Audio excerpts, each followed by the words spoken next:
Happy holidays, and thank you for tuning in to watch a special presentation on holiday stress in first responders.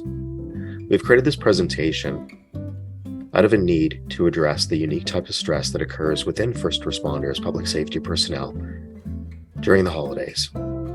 We know that both personal pressures as well as that you do in response mode as you serve your communities impacts individuals or has the potential to impact them differently at this time of year. We've created this short presentation that talks about some of the risk factors, how stress shows up, and then also what you can do to really mitigate or reduce that stress response. For those of you that need more, please stay tuned to the very last two slides, where we'll present resources that are province-wide in the province of Alberta, as well as an activation number should anybody find that they need something in addition, where they can reach out to peers who are trained to have a guided conversation to help reduce that stress response. So I hope you enjoy and find it helpful, this presentation. Thank you. So as I said, during the holiday season, we know that first responders have unique types of stresses that they're exposed to.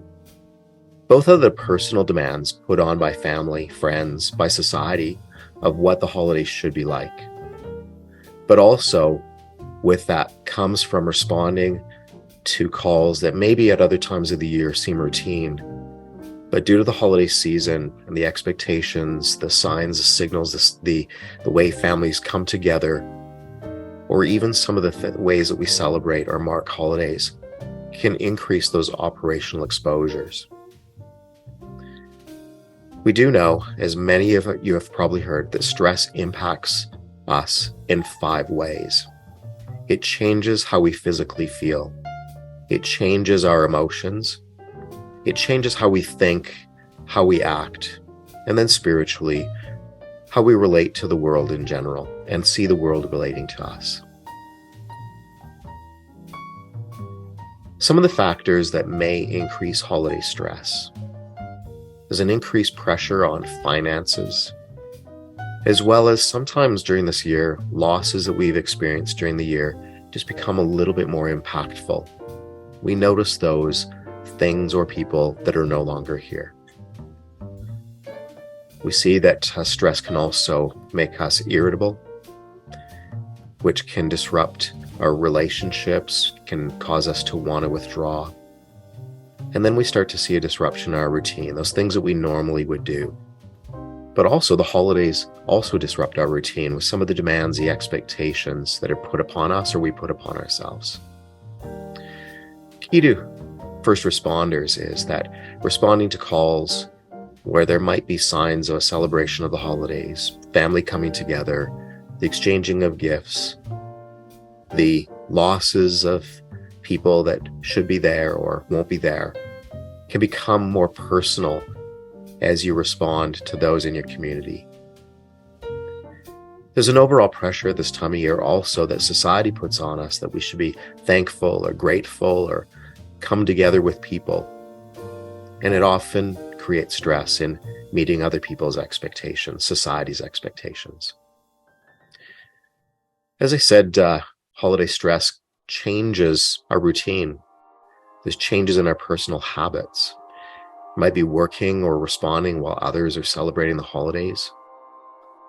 The disruption during the holidays to our sleep schedule might throw us off even more than perhaps what you're used to. We see that during the holiday season, our eating habits change. We see activity levels, whether it's because those gym facilities are closed or we're trying to meet those demands of other people by socializing more or meeting those family demands, or maybe there's also within your organization a shortage of people of responding. So what happens is you start looking after everybody else and your activities level drop and you stop looking after yourself to the same degree. Maybe there's also changes in personal expectations, what you think you should do, what you know to do, really what you expect of yourself. And then we see changes in family relationships and dynamics. I like to sort of say there's no such thing as a normal family, that we all have different dynamics that exist within our relationships and families that can either increase stress or reduce stress. But we see changes in how we relate to those around us. So what are the common signs and symptoms of stress? Well, as I mentioned before, they show up in 5 domains. So let's cover the physical first. One of the signs of stress in this domain is this sense of thirst, always feeling dehydrated. Largely that's because stress and the hormones that go through your body further that dehydration. There's a sense of fatigue, that we're looking for sort of short bursts of energy to get up and do what we need to do, but then feeling a sense of fatigue. We can feel either rapid heart rate or maybe really sort of slowing down of our heart rate as well. We see these stress headaches, our GI system sort of changes, so we might feel like a pit in the stomach or a knot or nausea. And we might, again, be sweating, not in relationship to the environment, but also just to that stress. From the cognitive symptoms, what we know is stress actually impacts the way that our brain works. It shunts off that frontal lobe, and we find it more difficult to concentrate. It's harder to to make decisions or form memories. That we have distortions in both temperature, time, distance as well. Our brain just can't figure things out as well as it once used to before the stress. From an emotional point of view, we see, if you think about sort of the emotions as being like a smoke detector that goes off to the environment, what we know is stress sort of increases that sensitivity. So we might be quicker to anger, more irritable. There might be an increased sense of sadness or grief, sense of guilt, like you're just not good enough or you haven't done something right. And then these fears and these anxieties can also heighten. From a behavioral point of view, what we start to see is those that want to avoid added stress or the causes of stress. That there might be more risk-taking. There might be more sleep disruption, probably out of a lack of attention to sort of sleep routine. We withdraw from individuals, might be a little bit more tense or have a shorter fuse with those around us, and then changes in our overall baseline activities. From the spiritual sense, and don't think of this as sort of a religious sense, it really is our connection to a greater whole or a greater good. Stress can really show up as sort of a sense of emptiness or loss of meaning or purpose. We call this existential angst. How could this, or why bother? If there is a religious or faith-based aspect, there might be anger at the God, a faith, a crisis that causes you to withdraw from your community, your faith-based community. So these are just some of the signs and symptoms of stress. And if you're watching this video, I'm going to presume that you have some sort of peer support or mental health program, and you might find more information on our brochure called After a Crisis. Well, what are some of the things that make us more vulnerable to stress? Well, there are these personal barriers. And what we know is that stress, if we are resilient, we have the ability to bounce back. That's a good thing. But there are some factors, especially at this time of year, that can actually make it really difficult or wear down our resilience. So I want to cover those personal things first. So if you look at this wheel and we look at it as sort of as a clock, at the 1 o'clock, it says defaulting to our brain's negative bias. Our brain is inherently negative. It struggles to find the positive. It takes effort actually, but when in doubt, our brain defaults to a negative explanation or a negative view of something. It's what we all do. We're also more pessimistic. It's hard to be optimistic at the best of times, but when we're stressed, or what causes the stress as well, is that there's more pessimism. When we start to withdraw from our social supports, that also reduces our resilience. When we avoid what we either need to do or know to do or should be doing in order to not feel that stress, it actually lowers our resilience and increases the stress. There's a lot of research that just says that being around other people, those are our supports, is immensely helpful and increases that stress response. So withdrawing actually makes us more vulnerable to experiencing higher levels of stress. The very last thing that we have is sort of this sort of low self-efficacy or self-esteem. This is sort of berating ourselves, blaming ourselves, looking at how we're not good enough or don't do things good enough. And when we start to identify ourselves that way, we start to experience more stress in the world around us. So those are the personal barriers to having that resilience to stress, that ability to cope effectively. But now let's look at some more of the ways our brain sets us up to experience stress. In addition to the previous slide, again, we'll start at the 1 o'clock. Our brain is naturally negative. Our brain looks for the negative in order to stay safe, in fact. It doesn't look at how we're safe right now. It doesn't look at how good things are going to happen. It looks at how bad things could happen. And in this day and age, there's not a lot of horrible things that are going to cause a lot of destruction in our life, but our brain is really trained and wired to focus on it. The next one is our brain is naturally lazy. Our brain defaults to how it normally works. So if you normally are pessimistic or look at the negative side of life, your brain is naturally going to default there. The next one is the brain makes assumptions. In the absence of information, our brain fills in the blanks. Well, based on the previous two sections of this pie, you can guess what it fills it in with.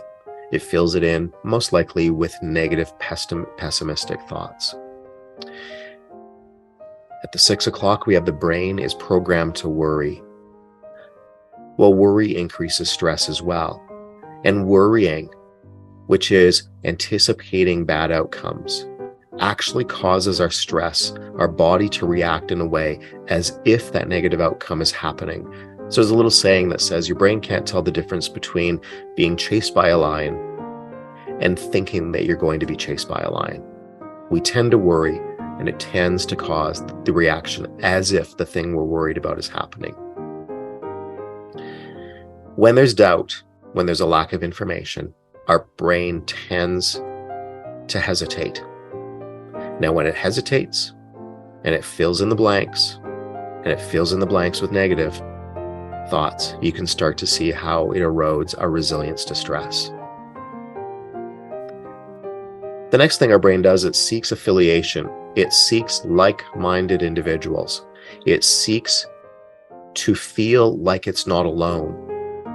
Well, if you're pessimistic, if you have negative thoughts, if you tend to worry, if you fill in the assumptions with the worst case scenario, chances are you might be seeking out people who do a lot of that as well. And what we'd really encourage you in the later slides coming up is seek out affiliations that are more positive. But we seek people and brains that are alike. And then the final one is the brain needs predictability. Our brain tends to make you believe that if you know what's going to happen, you'll somehow be able to make it through or safer. Well, if we go down to the worry slide, the worry pie, much of what we worry about actually doesn't happen. And so how much of the world is actually predictable? How much of what you're telling yourself will happen actually ever comes true? And then I have to also ask you, how much of what you're preparing for to happen based on this predictability becomes what we call self-fulfilling prophecy? So this is the way our brain works that actually reduces our resilience to stress. So if you notice any of these patterns, there's something that you can do about it. Simply being aware and working through it can really start to change your brain. Well, let's just talk a little bit about sort of how our brain sort of works against us with regards to this worldview and stress. What those two previous slides really say is that we have these beliefs about the world we live in, about us living in this world, and those beliefs are probably one of the largest contributors to our stress. There's a common misperception that it is the adversity that we go through that causes the stress. But in fact, what we know is it's what we tell ourselves about adversity and our ability to get through it that actually contributes to a large part of our stress. So the famous saying, and I'm sure you've all heard it, whether you think you can or whether you think you can't, you will be right. So much of what we experience about the world is filtered really through our attitude. And the attitude isn't sort of what you say to your teenager, you've got attitude, but attitude really is a core component of this resistance and resilience to stress. And attitude, simply put, is our interpretation of reality rather than experiencing the reality. So how does this relate to the holiday season and being a first responder? Well, during the holiday seasons, we're more likely to make personal meanings out of events based on these attitudes of what the holiday should be like, what should happen, what the expectations are, how it should turn out. And oftentimes, they may not reflect the reality of the situation. So what we know is these personal meanings create a vulnerability where once what was just more of a routine call or maybe an impactful call becomes more impactful because there's that personal meaning that gets through what we call the psychological body armor. So when we see something penetrating this armor, we start to see individuals impacted during the holiday season that maybe wouldn't be impacted at any other time of the year. So coping with stress over the holidays. Well, here's some of the key ways that you can cope with stress over the holidays. Set realistic expectations. Anticipate that there are times during the holidays where there are going to be those acknowledgements or those feelings or really those exposures to the losses. And it's accepting that really all these emotions, all these ways to feel are okay. And allow yourself to be okay with not being okay. Doesn't last long, but it lasts longer if you deny yourself the chance to not be okay. Sometimes embracing new traditions can be helpful, and also making sure that you're taking care of yourself in the healthy ways that maybe you do at other times of the year. Surround yourself with supportive people, maybe with more positive people. Don't isolate, and do those things that bring you really comfort and joy at this time of year. We have a little acronym that I'm hoping many of you will start to recognize through the peer network. Call this S.W.E.A.T.R. And there's 6 core strategies that we know, the research and science says, increases our resilience and resistance to stress. So I'm going to go over them and describe them to you. However, if you have an After the Crisis brochure from our network, these are outlined in the center panel. So the first one is sleep. Prioritize sleep.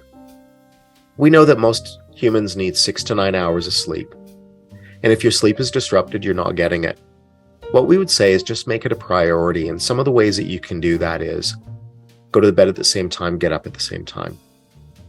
That turn off the blue screens, turn off the social media, turn off the phones, or at least the blue screens from them. Have a quiet, dark room that's slightly cooler. And if we start to see an increase in sleep by just 10 or 15 minutes at a time, that's a positive thing. But if you notice that over the coming weeks your sleep gets worse or doesn't improve, you might want to reach out for some more formal help with that. Let's go to water. Stress is immensely dehydrating. Actually, the stress hormone cortisol actually impacts our kidneys. And what we know is that it actually furthers the dehydration process. So water is your friend. Rehydrate. The other thing about stress is a lot of the stress hormones, we get rid of them by peeing them out. So if you're dehydrated and you're not able to sort of get rid of those stress chemicals, they stay in your system longer. So water is your friend. Rehydrate first before you default to any of those favorite beverages that might actually further dehydrate. Common culprits are caffeine and alcohol. Eat. What we know is, especially this time of year during the holiday season, we know that there's a lot of temptations, there's a lot of expectations to eat things that maybe we don't normally eat. The other thing, stress actually changes our appetite. It causes us to crave salty, carby, greasy foods. So if you eat garbage, you're going to feel like garbage. But if you actually eat healthier foods, your body is going to use those nutrients to actually replenish itself and rebuild after the effects of stress. Activity. 22 minutes of just your body in light motion actually starts to burn off the stress hormones. If you then have a bit of a rest, maybe 20 to 30 minutes, and then do 22 more minutes of just your body in motion, what we know is that will burn off enough of your stress hormone to help increase your sleep, change sort of how your gut feels, and also help you keep the stress response lower. We know that if you do 22 minutes of physical activity 5 days out of 7, after about 3 weeks, we actually know that your level of stress resets itself significantly lower than it is now. Talk to your supports. There's a natural tendency to want to talk about what's going on, but what we actually encourage people to do is talk about how what's going on is impacting you. Often your social supports can remind you that you do know what to do, or they can be part of the solution to getting you through a difficult time. So talk to your supports about the impact, about what you're going through. Stay away from the stories of what's caused you to be stressed. And then the final one is routine. During the holiday season, routines are often disrupted by these demands of other people or of ourselves, about changes in schedules, hours, those sorts of things. Well, our brain and body find routine sort of a source of safety, predictability. So if you can maintain a routine as much as possible, your body will perceive that as being less stressful, less uncertainty. Remember how we said that one of the barriers to resilience is our brain needing a predictable world. People tend to think of a routine more of scheduling. That's trying to fit everything into sort of the 12-hour day. We're not talking about that. What we're talking about is really having a couple of points during the day where you do those things that you normally do, whether it be get up, go to bed, eat at the same time, or do specific activities. But if you overschedule, that can also be stressful. So that's the comfy, cozy sweater: sleep, water, eat, activity, talk, and routine.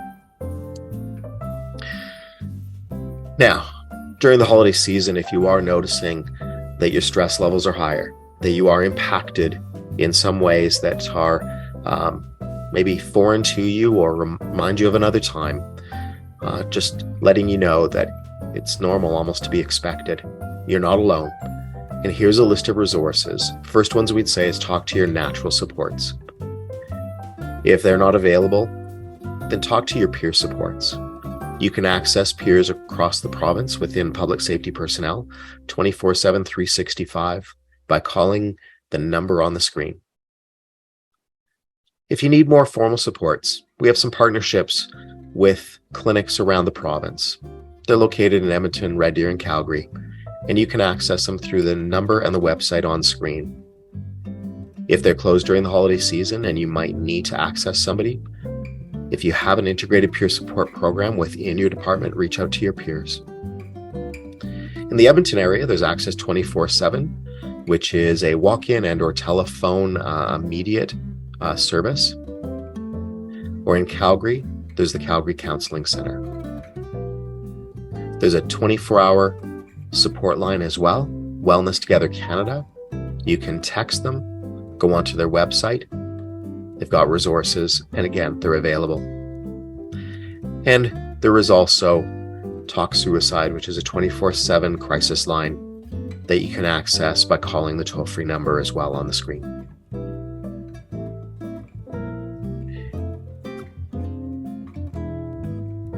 For those of you that are part of the Alberta Critical Incident Peer Network in the province of Alberta who have integrated peers, please contact your peers directly, or if you prefer to speak to a peer outside of your department or don't know who your peers are in your department, please reach out to our toll-free number.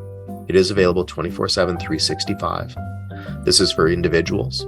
This might be for a group of first responders that are impacted, or for a department with a large-scale event. We are available 24/7, 365 at this toll-free number. So in closing, I want to wish you a Merry Christmas, Happy Holidays. Stay safe, stay well, look after yourself. What you do for your community is important, but in order to keep doing what you're doing, making yourself a bit more of a priority by engaging in the comfy, cozy sweater, as well as some of those regular activities. Boost your resistance, boost your resilience, and address those things that are contributing to your stress. Thank you.